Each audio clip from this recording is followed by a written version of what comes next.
Assalamualaikum warahmatullahi wabarakatuh. Saya Mulina, saya akan melanjutkan presentasi dari teman saya yaitu Nurul Harisa Muharni. Saya akan melanjutkan yang B yaitu karakteristik proses belajar dan tahapan perkembangan siswa SD ataupun MI.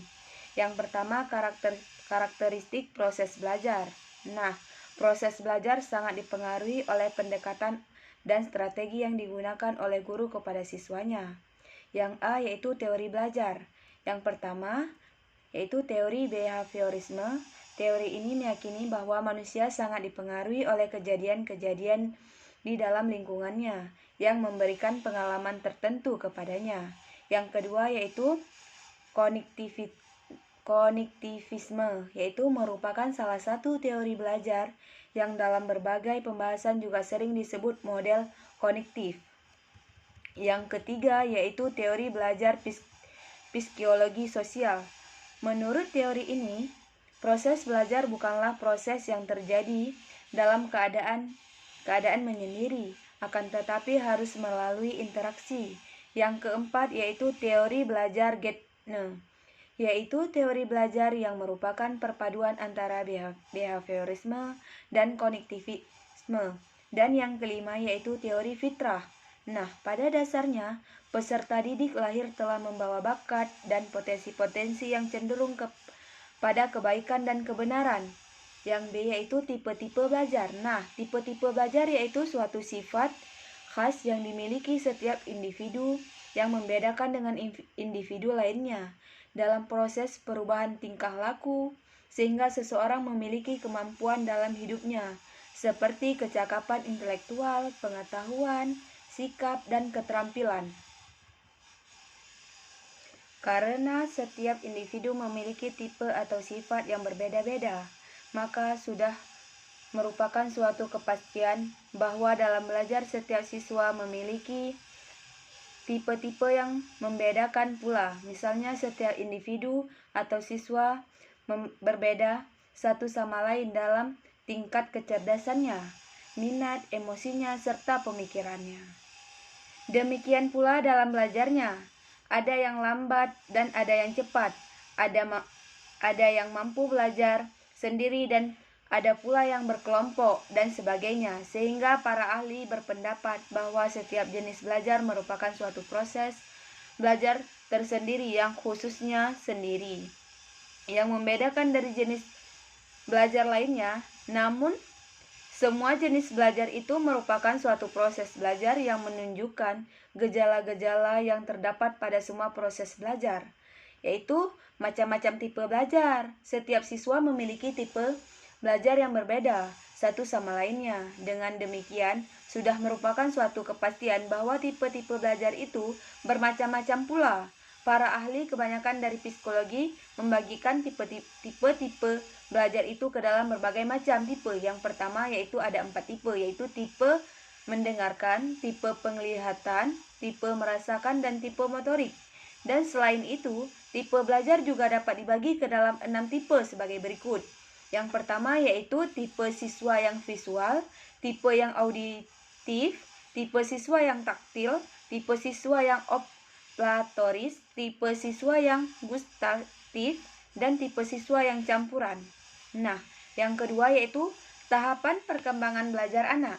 Masa bayi dan kanak-kanak dari umur 0 sampai 5 tahun sesuai dengan urutan waktu masa bayi berlangsung sejak manusia dilahirkan dari rahim ibunya sampai berusia 1 tahun.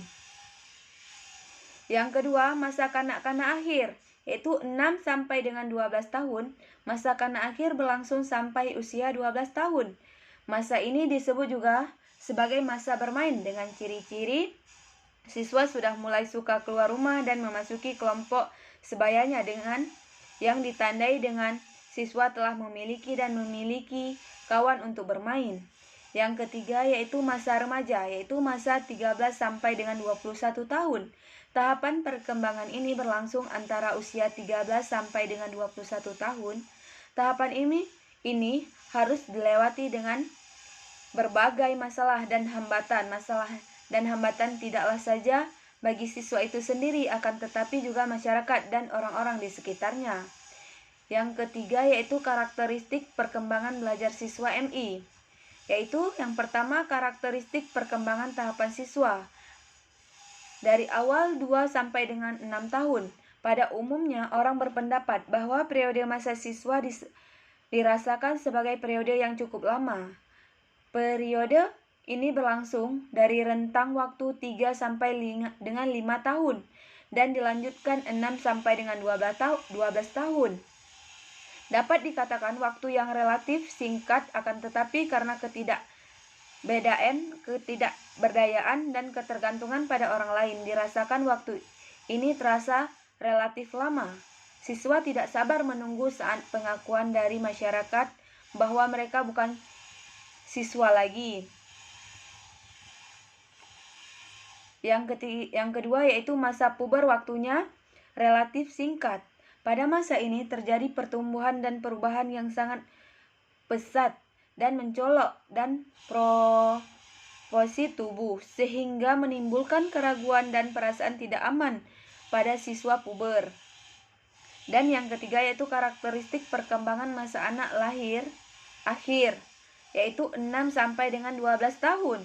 Karakteristik pada usia ini dapat dikemukakan bahwa beberapa ahli psikologi, orang tua, dan pendidikan memberikan beberapa label kepada usia masa akhir kanak-kanak ini. Yang C yaitu implementasi belajar mengajar. Proses belajar mengajar adalah suatu aspek dari lingkungan sekolah yang diorganisasikan. Yang pertama yaitu perencanaan instruksional, yaitu alat atau media untuk mengarahkan kegiatan-kegiatan organisasi belajar. Yang kedua, organisasi belajar yang merupakan usaha menciptakan wadah dan fasilitas-fasilitas dalam atau lingkungan yang sesuai dengan kebutuhan yang mengandung kemungkinan terciptanya proses belajar mengajar. Yang ketiga, mengarahkan anak didik yang merupakan usaha memancing, membangkitkan dan mengarahkan motivasi belajar siswa. Penggerakan atau motivasi di sini pada dasarnya mempunyai makna lebih dari pemerintah, mengarahkan, mengaktualkan dan memimpin. 4. Supervisi dan pengawasan, yakni usaha mengawasi, menunjukkan, membantu, menugaskan, dan mengarahkan kegiatan belajar mengajar sesuai dengan perencanaan instruksional yang telah didesain sebelumnya. 5. Penelitian yang lebih bersifat penasiran, yang mengandung pengertian yang lebih luas dibandingkan dengan pengukuran atau evaluasi pendidikan. Sekian hasil presentasi dari makalah saya. Jika ada kesalahan atau ini, saya mohon maaf. Saya akhiri dengan wabillahi taufiq wal hidayah. Wassalamualaikum warahmatullahi wabarakatuh.